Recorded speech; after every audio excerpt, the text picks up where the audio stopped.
அரங்கத்தில் இருக்கும் அனைவருக்கும் இறைவன் புறத்திலிருந்து சாந்தியும் சமாதானம் உண்டாகட்டும்.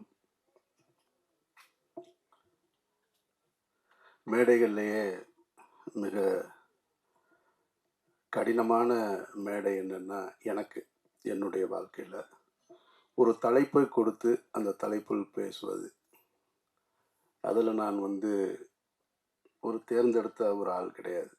அப்படியே பொதுவான ஒரு விஷயங்களை பேசிட்டு போகிறதுல தான் எனக்கு பழக்கப்பட்டது. ரெண்டாவது, இந்த மாதிரியான இலக்கிய அல்லது எழுத்தாளர்கள் நிகழ்ந்து உட்கார்ந்துருக்கிற மேடை, அது ரொம்ப ஒரு கடினமான ஒரு மேடை. அதனால தான் சுப்பிரமணிய சிவா என்னை பக்கத்தில் உட்காந்து கிண்டல் அடிச்சுக்கிட்டே இருக்காரு, நீங்கள் என்ன சொல்ல போகிறீங்க என்ன சொல்ல போகிறீங்கன்னு. அதுக்கு காரணம், படிப்பின் மீது எனக்கு சிறு வயதிலிருந்தே நான் பல மேடைகளில் சொல்லியிருக்கேன். தாரே ஜமீன் படத்தில் வர்ற அந்த சிறுவனுடைய இன்னொரு வெர்ஷன் தான் நான். அந்த புத்தகத்தை பார்க்கும்போதே நமக்கு ஒரு பதட்டம் வரும். பள்ளிக்கூடம் திங்கக்கிழமை காலையில் வந்துட்டாலே காய்ச்சல் வந்துடும். சனி ஞாயிறு இருக்கும்போது இருக்கிற சந்தோஷம் திங்கக்கிழமை காலையில் பிறந்துட்டாலே நான்லாம் பல வேலைகள் பார்த்துருக்கேன் பள்ளிக்கூடத்துக்கு போகாமல் இருக்கிறதுக்கு. எங்கள் வீட்டில் ஒரு கிளாக் இருக்கும். அப்போல்லாம் இலங்கை வானொலி இருக்கும். அதில் தான் டைம் இருக்கும். அந்த டயத்தை கனெக்ட் பண்ணி தான் ஒரு பக்கம் பாட்டு ஓடிக்கிட்டு இருக்கோம். நாங்கள் 6 பேர் உள்ள குடும்பத்தில் எங்கள் அம்மா ஒரு பக்கம் எல்லாரையும் கிளப்பி விட்டுக்கிட்டே இருப்பாங்க ஸ்கூலுக்கு. இந்த ஒரு கட்டத்தில் 10 மணியோட பாடல் முடிஞ்சிடும். அப்போ அதோட நின்றோம். அதுக்கப்புறமா வேறு இதுக்கு போயிடும். 10 மணி வரைக்கும் பாட்டு ஓடிக்கிட்டு இருக்கும். எனக்கு வீட்டிலேருந்து கொஞ்சம் தூரம் அப்படி போன உடனே ஒரு 200 மீட்ரு அவ்வளோதான் ஒரு ஸ்கூல். அங்கே தான் படிச்சுட்டு இருந்தேன். நான் என்ன செய்வேன்னா, ஒரு கிளாக் இருக்கும். எங்கள் அம்மா கிச்சனில் வேலை செய்யும்போது நான் வேகமாக ஓடி போய் அந்த கிளாக்கில் இருந்து 10:09:55 இருந்துச்சுன்னு சொன்னால் அதை அப்படியே 10:10க்கு நகட்டி நகட்டிட்டு இறங்கிடுவேன். நான் 5 நிமிஷத்தில் போயிடலாம் ஸ்கூலுக்கு. 10:10க்கு போயிட்டு அப்படியே பாத்ரூம்குள்ளே போயிட்டு அப்படியே சுற்றிட்டு வருவேன். அது ஒரு 10:20க்கு வந்திருக்கும். அப்படியே நானாக ஒரு ஷாக்கிங் ஆவேன். நானே அந்த கிளாக்கை பார்த்துட்டு ஐயோன்னு ஒரு சவுண்டு ஒன்று கொடுப்பேன். எங்கள் அம்மா அப்படியே பார்ப்பேன், என்னன்னு. ஐயோ 10:20 ஆச்சு, இன்னைக்கு காலையில் 9:50க்குலாம் வர சொன்னாங்க, இப்போ போனால் ஆப்ஷன் போட்டிருப்பாங்களே அப்படின்னு. அப்படியே எங்கள் அம்மா மேலே எங்களையும் பார்ப்பாங்க. இப்போ தானே உள்ளே போனது மாதிரி இருந்துச்சு, இதுக்குள்ளே எப்படி இவ்வளோ நேரம் ஓடிச்சு அப்படின்னு. அப்படியே அன்றைக்கி அரை நாள் மட்டம் போட்டுருவேன். மட்டம் போட்டுட்டு அடுத்த அரை நாள் மத்தியானம் ஒன்று என்ன செய்வேன்னா, இப்போ அதுக்குள்ளே அந்த அரை நாளுக்குள்ளே திட்டம் போட்டுருவேன் நான், அடுத்து எங்கே போகலாம் அப்படின்னு. சரி, கல்பனா தேட்டரா, சிந்தாமணி தேட்டரா, எது நியூ சினிமாவா, ஏதோ ஒன்று பிளான் போட்டு மத்தியானம் ஸ்கூலுக்கு கண்டிப்பாக போயே ஆகணும் அப்படின்ட்டு பையை தூக்கிட்டு கிளம்பிடுவேன். இப்போ அதுக்கப்புறமா அந்த முள்ளை திரும்பவும் பழைய அந்த 10 நிமிஷம் ரிவர்ஸில் கொண்டு வச்சுட்டு போயிடுவேன் நான். இப்போ படிப்போடு எனக்கு இருந்த அந்த ஒரு பதட்டம் தான் புத்தகங்கள் படிக்கிறதுலேருந்து ரொம்ப தூரமாக ஆக்கினது. ஆனால் இந்த மேடைக்கு வந்ததுக்கு காரணம் அந்த புத்தகம் இல்லை, அதுக்கு அந்த புத்தகத்தை எழுதிய நபர் தான் இந்த மேடைக்கு என்னை கூட்டிகிட்டு வந்திருக்காரு. புத்தகம் என்ன அழைச்சிட்டு வரல. சரி, ஏன் அவருக்காக நான் வரேன் அப்படின்னா, இந்த விழாவில் உடன் பிறந்த தங்கை தொகுத்து வழங்க பெற்றோர்கள் இருவரும் அந்த புத்தகத்தை வாங்கிக்கிற இந்த பாக்கியம் இருக்கு இல்லையா, ஒரு மனிதன் தான் வாழ்க்கையில் வெற்றி அடைஞ்சிட்டான் அப்படின்னு சொல்கிற இடம் இருக்கு இல்லையா, தன்னை இந்த சமூகம் ஒத்துக்கொண்டது அப்படின்னு சொல்கிற இடம் இருக்கு இல்லையா, அது தன்னுடைய குடும்பத்தாருக்கு உணர்த்துகிற ஒரு இடம் இருக்குல்ல. இந்த மாதிரி யார் விழா நடத்தினாலும் அந்த விழாவுக்கு போகிறது என்னுடைய வழக்கம். காரணம், எனக்கு அப்படி ஒரு விழா நடக்கவே இல்லை இது வரைக்கும். நான் திரைத்துறைக்கு கிட்டத்தட்ட 25 ஆண்டுகள் ஆயிடுச்சு. என்னுடைய திரைப்படங்கள் எதுவும் மௌனம் பேசியதாக இருக்கட்டும், ராமா இருக்கட்டும், பருத்திவீரன் வெற்றியாக இருக்கட்டும், எந்த படத்திற்கும் ஒரு வெற்றி விழான்னு ஒன்று நடத்தினதே கிடையாது. என்னுடைய திரைப்படங்களில் இசை வெளியீட்டு விழாவுக்கும் என்னுடைய குடும்பத்தார்கள் யாருமே வந்ததே கிடையாது. ஏன்னா அவங்க என்னை தூரமாக தான் வச்சுருந்தாங்க. திரைத்துறை, இங்கே பேசின ஒரு சகோதரர் சொன்னார், குடும்பத்தோட சப்போர்ட் இல்லாமல் சினிமாவில் ஜெயிக்கவே முடியாது. அப்படிலாம் என்னுடைய குடும்பத்தை எனக்கு சப்போர்ட்லாம் பண்ணல, என்னை டிஸ்டர்ப் பண்ணாமல் இருந்தாங்க. அதுதான் உண்மை. அப்படி ஒரு விழா நடக்கலை. எங்கள் வீட்டில் இருக்கிற யாரும் அப்படி திரைத்துறை சார்ந்து நீ இந்த படம் பண்ணிக்கிட்டு இருக்க, இந்த நடிகரை பார்க்கணும், இங்கே போகணும் அப்படின்லாம் எதுவுமே கேட்டதே கிடையாது. என்னுடைய தாயார் கேட்டதில்லை, எங்களுடைய மனைவி கேட்டதில்லை, என்னுடைய பிள்ளைகள் சகோதரர்கள் யாருமே இதுவரையும் கேட்டதில்லை. அது சொன்ன மாதிரி தண்ணி தெளிச்சு விட்டாங்கன்னே நான் அப்படியே வந்துட்டேன் நீங்கள். ஆனால் 2 நிகழ்வுகள் மட்டும்தான் எனக்கு இருந்தது. அது 2மே நடக்காமல் போயிடுச்சு. நடக்காமல் போயிடுச்சுன்னா, சைப்ரஸில் விருது வாங்கிட்டு வந்திருந்தேன் ராம் திரைப்படத்துக்கு. அப்போது உங்களுக்கு தெரியும், திரைத்துறையில் இருக்கிற வெற்றி அடைந்த நடிகர்கள் ஒரு விருதை வாங்கும்போது இதனுடைய பெற்றோருக்கு நான் கொடுக்குறேன்பாங்க, அல்லது விருதை வாங்கும்போது மேடையில் ஏற்றி, இப்போ சேரன் போன்ற இயக்குநர்கள்லாம் தன்னுடைய தகப்பனாரை அனுப்பிச்சு தேசிய விருதை வாங்கினார். அப்போ எனக்கு அந்த சூழல் இல்லை. சைப்ரஸ் நான் போயிட்டு வந்தப்போ இல்லை. அப்போ அந்த முதல் முறையாக சைப்ரஸில் அந்த விருதை வாங்கும்போது அப்பவும் தனியாக தான் இருக்கேன், யாருமே கிடையாது. தனியானா அந்த ஆடிட்டோரியத்தில் யாரையுமே தெரியாது. ஏன்னா அந்த நாட்டுக்கு அதுதான் முதல் முறையான ஒரு சர்வதேச விருது. நான் ஏற்கனவே சொல்லியிருக்கேன், இந்தியன் ஹை கமிஷனர் எனக்காக காலையிலேருந்து காத்திருக்காரு நான் வர்றேன்னு சொல்லி. அவருக்கு சொல்லி இந்தியாவிலேருந்து ஒருத்தர் வர்றான், ஒரு ரீஜனல் லாங்குவேஜ்லேருந்து வர்றான். வந்த இடத்துல 2 அவார்டை வாங்கிட்டு இப்படி நின்றுக்கிட்டே இருக்கோம். பேசுவதற்கு கூட துணைக்கு ஆள் கிடையாது எனக்கு. அப்படி ஒரு இடத்துல தான் நின்றுட்டு இருந்தேன். அப்போ எங்கள் அம்மா கிட்ட மனசுக்குள்ளே ஒன்று இருந்தது. சரி, அடுத்து வந்து பருத்தி வீரன் திரைப்படம் எடுத்துக்கிட்டு இருக்கும்போது மனசுக்குள்ளே இருந்தது, இந்த படத்துக்கு ஒரு விருது கிடைக்கும் போது எங்கள் அம்மாவை கூட்டிகிட்டு போய் நான் உறுதியாக நம்பினேன். நான் ஸ்டேட் அவார்டு இந்த படத்துக்கு நான் வாங்கிடுவேன் அப்படின்ற நம்பிக்கை இருந்தது. ஆனால் துரதிருஷ்டவதமாக அன்றைய காலகட்டத்தில் இருந்த அரசியலில் பருத்தி வீரன் திரைப்படத்துக்கு எனக்கு வந்து ஸ்டேட் அவார்டு கொடுக்கல. சிறந்த படம், சிறந்த நாயகன், நாயகி, இசையமைப்பாளர், குணச்சித்திர நடிகர், சிறந்த படம் எல்லாம் இருக்கு. இயக்குனருக்குமான விருதை மட்டும் வேற ஒருத்தருக்கு கொடுத்தாங்க. அதில் ஒரு அரசியல் அன்னைக்கு நடந்தது.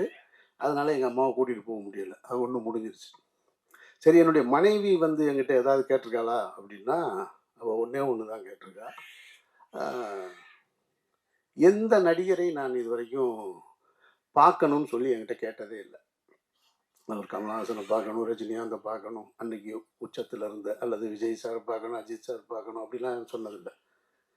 படம் பருத்தி வீரன் எடுத்துட்டு இருக்கும்போது ஒரு நாள் கேட்குறா, எனக்கு ஒரே ஒரு நாள் சிவகுமார் சாரை பார்க்க கூப்பிட்டு போகிறீங்களா நீங்கள் அப்படின்னு. எனக்கு ரொம்ப நெருக்கமான ஒரு உறவு அவர். அவள் கேட்ட உடனே, எதுக்கிட்டே அவரை பார்த்து என்ன பண்ண போகிறேன்னு. இல்லை சும்மா சிவகுமார் சார் மட்டும் என்னைக்காவது பார்க்கலான் இருக்கு, ஒரு நாள் கூட்டிகிட்டு போங்க அப்படின்னு. நான் என்ன நினைக்கிறேன்னா, சரி படம் முடிஞ்ச உடனே கூட்டிகிட்டு போவோம் அப்படின்னு நினச்சிட்டு படம் முடிகிற வரைக்கும் காத்திருந்தா படம் முடியும் போது நடந்தது தான் அந்த சமூகத்துக்கு தெரியுமே. இன்னைக்கு வரைக்கும் அதை நான் சொல்லவே இல்லை அவர்கிட்ட. சிவகுமார் சார்கிட்ட என் மனைவி உங்களை பார்க்கணுன்னு ஆசைப்பட்டான்ற தகவலை சொன்னதே கிடையாது. அப்போ இதெல்லாம் என் மைண்டில் இருக்குது. அதனால தான் யாராவது தன்னுடைய உறவுகளோட நான் ஒரு ஆளாக இருக்கேன்னு வந்து நிற்கணுங்கும் போது அவங்க பக்கத்தில் நிற்க வேண்டியது என்னுடைய கடமைன்னு நினைக்கிறேன். நான் ஒரு ஸ்பீக்கர் தானே. வேற என்ன ஒரு மனிதன் இங்கே என்ன வெற்றி அடைஞ்சிட முடியும்? வேற என்ன, எது வெற்றி, எது சந்தோஷம் அப்படின்னு கேட்டால் ஒவ்வொருத்தருக்கு ஒவ்வொன்று இருக்குது. அப்போது இந்த மாதிரியான மேடைகளுக்கு வர்றதுக்கு காரணம் அதுதான். சரி, வந்து என்ன பேச போகிறோம் அப்படின்னா, எப்பயுமே கடைசியாக பேச விடுவாங்க, அது நல்லா தெரியும். சரி, இருக்கிற எல்லாரும் பேசி முடிச்சிட்டாங்கன்னா அதுலேருந்து அங்கே கொஞ்சம் எடுத்துக்கலாம் அப்படின்னு சொல்லிட்டு உட்காந்துருக்கேன். சரி, முதல்ல ஆரம்பித்த எழுத்தாளர் செந்திலேருந்து கொஞ்சம் ஆரம்பித்து வச்சு அவர்கிட்ட ஒன்று எடுத்து வச்சுருக்கேன். அடுத்து ஒன்றுன்னா இது கிட்டத்தட்ட சேர் கூடிக்கிட்டே இருக்குது. நிறைய பேர் ஒவ்வொருத்தரும் கதைகளை பற்றி நிறைய சொல்லிக்கிட்டே இருக்காங்க. அவருடைய நண்பர் செந்தில் பேசும்போதே மெமரி ஃபுல்லாயிருச்சு. கவிதா பாரதி வந்து அந்த மெமரி ஃபுல்லாயிருக்கு, உள்ளே இறக்குறாரு. நானும் எதடா வைக்கிறது, இவர் சொல்றதுல எதை ஞாபகம் வச்சுக்கிறதுன்னு யோசிச்சு பார்த்தா உள்ள அது கொலாப்ஸ் ஆகுது. ஏற்கனவே இருந்தது எல்லாம் சேர்ந்து அவர் ஒவ்வொரு கதையாக சொல்லிக்கிட்டே இருக்காரு. அதுக்கப்புறம் இப்போ மொத்தத்தில் என்னன்னா மண்டைக்குள்ளே கலைஞ்சு நிற்கிது எல்லாமே. எதுவுமே நினைவில் இல்லை. ஆனால் நான் எடுத்துக்கிறது என்னென்னா, ஏன் படிக்கிறதுலாம் இங்கே பேசும்போது சில விஷயங்களை இங்கே இல்லை, எங்கே பேசினாலும் யார் பேசினாலும் பேசுகிறவங்ககிட்ட இருந்து ஒன்று என்னால் எடுத்துக்க முடியும். அது எனக்கு புதுசாக இருக்கும். எழுத்தாளர் செந்தில் முதல் பேச்சாளராக அவர் சொல்லும்போது ஒரு வார்த்தையை பதிவு பண்ணார். மனிதனுடைய அதிசயமான ஒரு கற்பனை தான் கதை அப்படின்ற வார்த்தையை சொன்னார். அதை அப்படி நான் விஷுவல் பண்ணி பார்க்குறேன். நான் இது வரைக்கும் இப்படி கேட்டதே இல்லையே. நம்ம வேற என்னென்னமோ கேட்டிருக்கோம். மனிதனுடைய அரிய கண்டுபிடிப்புன்னு என்னென்னத்தையோ சொல்லியிருக்கோம். நான் சயின்ஸாக நினச்சிக்கிட்டு இருக்கிறது சக்கரம் தான் மனிதனுடைய அரிய கண்டுபிடிப்பு. சக்கரம் கண்டுபிடிக்கலன்னா உலகம் இவ்வளோ வேகமாக இயங்கி இருக்க முடியாது. இப்படி ஒன்று யோசிச்சுட்டு இருக்கும் பொழுது கற்பனைன்னு ஒரு வார்த்தையை சொல்கிறாரு. இது நல்லா இருக்கே அப்படின்னா, அடுத்து அவருடைய நண்பர் செந்தில் சொல்கிறாரு, நாங்கள் யாருன்னு எங்களை தெரிஞ்சுக்கிறதுக்குள்ள மற்றவங்க யாருன்னு தெரிஞ்சுக்கிறதுக்குள்ளே நாங்கள் நட்பாயிட்டோம். அதுக்குள்ளே ஒரு கதை இருக்குது, அதில் ஒரு வாழ்வியல் இருக்குது. இந்த இந்த வார்த்தையை எப்படி ஒருத்தர்னால தேர்ந்தெடுக்க முடியும்? நாங்கள் யாருன்னு எங்களுக்கு தெரியலை, மற்றவங்க யாருன்னு கண்டுபிடிக்கிறதுக்கு முன்னாடி நாங்கள் வந்து அதுக்கப்புறம் கவிதா பாரதி சொல்லும்போது தான், கவிதா பாரதி இல்லை, அந்த அவர் யார் புத்தகத்தை அப்பா கொண்டு போய், கவிதா பாரதியா? கவிதா பாரதி தான். அது ஆகச்சிறந்த கதை அதுதான், உலகின் ஆகச்சிறந்த கதை அதுதான். தன்னுடைய மகன் எழுதிய புத்தகங்களை எழுத படிக்க தெரியாத ஒரு தந்தை அதை எடுத்துட்டு போய் ஒவ்வொருத்தருக்கா வித்திருக்காரு அப்படின்னு சொன்னா, கொண்டு போய் இலவசமாக கொடுத்துருக்காருன்னு சொன்னா, ஒரு தந்தை எப்படி தன்னுடைய மகனை நினைத்து பெருமைப்பட்டிருக்காருன்றதுதான் பார்க்கணும். அப்போ அந்த அந்த நெகிழ்ச்சியான தருணத்துல தான் இன்னைக்கு ஜெகனுடைய தகப்பனாரும் தாயாரும் இங்கே உட்கார்ந்துருக்காங்க. அவங்களுக்கு இந்த பிரசாத் லேப் எங்கே இருக்குன்னு கூட தெரிஞ்சிருக்காதுன்னு நினைக்கிறேன். இதுக்கு முன்னாடி முதல் முறையாக வந்து இப்படி ஒரு சென்னையில் இப்படி ஒரு இடத்துல வந்து இப்படி பார்த்துருக்காங்கன்னா, இதுதான் ஒரு மனிதன் அடைந்த உயரம். அப்போது ஜெகன்ற ஒரு மனிதன் திருநெல்வேலிக்கு பக்கத்தில் பூலாங்குளம்னு ஒரு கிராமத்தில், அந்த கிராமத்தில் பிறந்து அவங்க ஏதோ டீ கடை விவசாயம்லாம் பார்த்துட்டு தொடக்கத்தில் இருந்திருக்காங்க. இதுதான் எனக்கு ஜெகனை பற்றி தெரியும். அந்த இடத்துல இருந்து கிளம்பி வந்த ஒருத்தர் 6வதோட படிப்பை நிறுத்திடுறேன். படிப்பின் மேலே ஈடுபாடு கிடையாது, படிப்பின் மேலே ஈடுபாடு கிடையாது. ஊரில் கிராமத்தில் போய் பீடி குடிக்க, அப்படியே வேட்டைக்கு போக, ஊர் சுத்த, இப்படியே சுற்றிக்கிட்டு இருந்துட்டு அதுக்கப்புறம் ஏதோ மில்லில் போய் வேலை பார்க்க, இப்படி ஒரு 16 வயசு வரைக்கும் கடந்துரு. 16 வயசு கடந்த பிறகு அந்த 16வது வயசில் சொந்த பந்தம்லாம் சேர்ந்து ஊருக்குள்ளே அப்படியே இருந்தான்னா இது உருப்படாமல் போயிடும். அதனால் இதை கொண்டு போய் எங்கேயாவது கொண்டு போய் வேலைக்கு சேர்த்து விடுன்னு சொல்லி காஞ்சிபுரத்துக்கு கொண்டு போய் ஷிஃப்ட் பண்ணி வைக்கிறாங்க. காஞ்சிபுரத்துக்கு போனால் அங்கே போய் இந்த பழைய காய்லாங்கடை வியாபாரம்னு சொல்லுவாங்க இல்லையா, பழைய பொருட்களை வாங்கி விற்கிறது, அந்த வியாபாரத்தில் போய் ஈடுபடுறேன். அதுக்கு பின்னால் கேரளாவில் கொஞ்ச நாள் போய் மண்ணு சுமக்கிற வேலை பார்க்குறேன். மண்ணு சுமந்துட்டு வர்ற வேலை பார்த்துட்டு வரேன். திருப்பி திருச்சியில் போய் பாத்திர வியாபாரம் பார்க்குறாரு, தெரு தெருவாக போய். இப்படி ஒவ்வொரு இடமா போய் இந்த மாதிரியான வேலைகள் எல்லாம் பார்த்துட்டு, இந்த காலகட்டத்தில் தான் இந்த பழைய பொருட்களை வாங்கும்போது வாங்கக்கூடிய புத்தகங்களை வாங்கி எடைக்கு வாங்கி போடுவோம் இல்லையா, அதில் ஏற்பட்ட வாசிப்பு பழக்கம் தான் அவர் இங்கே கொண்டு வந்து உட்கார வச்சிருக்கு.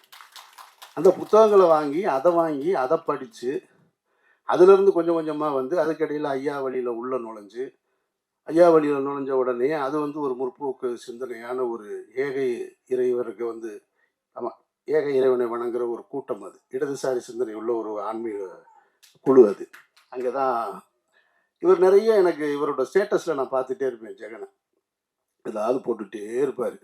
இந்த ஜீரக பிரியாணி சாங் நான் பார்க்கும்போது அப்படி தான் பார்த்தேன் நான். உண்மையிலே இந்த பாட்டு பெரிய ஹிட்டு போல இருக்கு அப்படின்னு. காரணம் என்னென்னா, இவர் தினம் இருக்கும். அது சொன்னார் இல்லையா ஒருத்தர், அவ்வளோ ப்ரமோஷன் பண்ணாருன்னு. அதுக்கு காரணம் வந்து எல்லா நேரமும் எல்லா இடத்துலையும் இருந்துகிட்டே இருக்கும். இப்படி அங்கேருந்து மெதுவாக வந்து அப்புறம் அந்த சென்னைக்கு வந்து வெற்றிவேந்தன்ற ஒரு பத்திரிகை ஆஃபீஸில் வேலை சேர்ந்து, ஆஃபீஸ் பாயாக வேலை சேர்ந்து, சம்பளம் இல்லாமல் அங்கே இருக்கிற எல்லா வேலையும் பார்த்து, அவங்க பின்னால் ஒரு படம் எடுப்பாங்கன்னு எடுத்து நாகேஸ்வரங்கன்ற படத்தை எடுத்து அதில் உதவிக்கு லாஸ்ட் அசிஸ்டண்ட்டாக சேர்ந்து, அப்புறம் அவங்க கம்பெனிலேயே ஒரு கேஷியராக வேலை பார்த்து, அதுக்கு பின்னாடி ஒரு பாட்டு எழுதி, அதுக்கு பின்னாடி ஒரு மீடியாவுக்குள்ளே வந்து, அங்கேருந்து அப்புறம் ஜீரக பிரியாணி, அப்புறம் தாய் கிழவி, இப்போ நான் நடிச்சுக்கிட்டு ஒரு படத்துக்கு பாட்டு எழுதி, இப்போ கேட்டால் ஒரு திரைப்பட பாடலாசிரியர் மு. ஜெகன் கவிராஜன் இவ்வளோ பெரிய ஒரு உருவத்தை வச்சு இந்த சென்னையில் இவ்வளோ பெரிய ஒரு விழாவை நடத்தி, அப்போ நான் அதை ரசிக்கிறேன். நான் இதை கொண்டாடுவதற்கு இது மாதிரியான ஆட்களை சமூகத்துக்கு அறிமுகப்படுத்த வேண்டிய பொறுப்பு இருக்கிறதா நான் நினைக்கிறேன். அதனால தான் இந்த மாதிரியான விழாக்களில் கலந்துக்கிறேன். தவிர அந்த புத்தகத்தில் என்ன இருக்குது அது அவர் சொன்னார் இது நாவல்னாரு ஒருத்தர். எனக்கு முதல்ல நாவலுக்கும் இதுக்கும் உள்ள டிஃப்ரென்ஸே தெரியாது. அது ஏதோ இது சிறுகதையா தொடர் கதையா இதெல்லாம் நமக்கு அது சுத்தமாக அந்த ஏரியாவே இல்லை. நான் அப்படியே என்னோட வாழ்வியலில் கூட இருக்கிறவங்கள பார்த்துட்டு அவங்கக்கிட்ட இருந்து சின்ன சின்ன விஷயங்களை கற்றுக்கிட்டு, கதை சொல்லின்னு சொன்னாங்க இல்லையா, எங்கள் அம்மா எனக்கு கதை சொல்லுவாங்க. எங்கள் அம்மா ஒரு திரைப்படத்தை பார்த்துட்டு வந்து அவங்க கையில், அவங்களோட கையில் இந்த இடத்துல படுத்திருப்பேன், அவங்க சொல்லுவாங்க, அந்த அந்த வருவான் பாரு, அந்த ஹீரோ வந்து நிற்பான் பாரு, வில்லனை அடின்னு அடிப்பான் பாருன்னொடனே நானாக அப்படியே விஷுவல் பண்ணிக்கிட்டே இருப்பேன். அவங்க ஒரு படத்தை பார்த்துட்டு வந்து அந்த படத்தை பற்றி எனக்கு ஒன்று கொடுப்பாங்க. அந்த பழக்கம்தான் இப்பவும் நான் சர்வதேச திரைப்பட விழாக்களுக்கு போனாலும் அது என்ன மொழியில் இருந்தாலும் பிரச்சனை இல்லை எனக்கு. நான் அதுலேருந்து ஒன்று எடுத்துக்கிறது. அது நானும் இங்கே இன்டர்நேஷ்னல் ஃபெஸ்டிவலுக்கு நானும் இந்த அடங்கம் ஒரு டைரக்டரும் போயிருந்தோம். அப்போ போயிருக்கும்போது அண்ணே அருமையான வார் மூவினே அப்படின்னா நான் வெளியே வந்தோடனே சொன்னேன். அப்போ அது ஒரு வார் மூவி நான் பார்த்துட்டு வந்தோடனே சொன்னேன், கார்த்தி நல்ல லவ் ஸ்டோரி, நல்ல ஒரு லவ் இருக்குன்னு. சார் அது வார் மூவி சார் அப்படின்னாங்க. நீ எதை பார்த்தேன்னு எனக்கு தெரியலையா, நான் அதுக்குள்ளே இருக்கிற லவ்வை தாயா பார்த்தேன்னு. அப்போ நான் ஒன்று கற்பனையாக உருவாக்கிக்கிறேன். அதுபோல தான் இங்கே இருக்கக்கூடிய இந்த சமூகத்தில் இருக்கக்கூடிய அத்தனை மனிதர்களிடமிருந்தும் நான் ஒன்றை எடுத்துக்கிறேன். நான் அவர்களிடமிருந்து சரியான சிந்தனை அல்லது நான் எனக்கு எது தேவையோ அதை எடுத்துக்கிறேனே தவிர பாசிட்டிவாக பேசணும், ரொம்ப பாசிட்டிவாக இருக்கணும்னு சொல்கிறாங்க. இன்றைக்கி சமூகம்லாம் பாசிட்டிவாலாம் கிடையாது. அது நெகட்டிவோட உச்சத்தில் இருக்குது. நெகட்டிவோட உச்சத்தில் இருக்குது. நீங்கள் உன்னுடைய உறவினர்கள் சொந்த தங்கச்சியோட அல்லது அக்காவோட ஒரு ஃபோட்டோ போட்டால் கூட கேவலமாக கமெண்ட் போடுறதுக்கு இங்கே 40 பேர் இருக்கான், 4000 பேர் இருக்கான். அதனால் இந்த சமூகத்தில் இந்த சிந்தனையோடு வாழ்வது என்பதே மிகப்பெரிய சத்திய சோதனை தான் இந்த மாதிரியான ஒரு சூழலில். அதனால் ரொம்ப பாசிட்டிவாக இருக்குங்க. அதுக்காக உங்களுடைய சிந்தனைக்கும் உங்களுடைய எண்ணத்துக்கும் நீங்கள் சந்தித்த மனிதர்களையும் அல்லது உங்களுடைய வட்டார கதைகளையும் எடுத்துகிட்டு வந்து இந்த இடத்துக்கு வந்ததுக்கு உங்களுக்கு என்னுடைய வாழ்த்துக்களும் நன்றியும். உங்களுடைய உயரம் இது மட்டும் இல்லை. அவர் ஒரு முறை சொன்னார், ஆனால் சார் நான் வந்து இந்த இடத்துல இருந்து எங்கூட படத்தை நடிச்சிருக்கேன், நான் இவ்வளவு இதுவே பெருசு சார் அப்படின்னாரு. அப்படின்லாம் நீங்கள் சொல்ல வேண்டியதில்லை. காலம் யாருக்கு எதை கொடுக்கும் அப்படின்றத நம்மலாம் முடிவு பண்ண முடியாது. அது காலம் முடிவு பண்ணும்.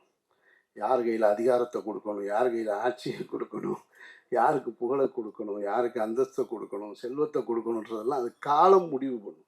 காலத்தோடு ஒத்து போய் அதை புரிஞ்சுக்கிட்டு போகிறது தான் புத்திசாலித்தனம். அதை அப்படியே புரிஞ்சுக்கணும். ஓ, காலம் இந்த பாடத்தை நமக்கு நடத்திருக்கேன். நம்ம விரும்பினதெல்லாம் நடக்கணுன்ற அவசியம் இல்லை, விரும்பினது எதுவுமே நடக்கணுன்ற அவசியம் இல்லை.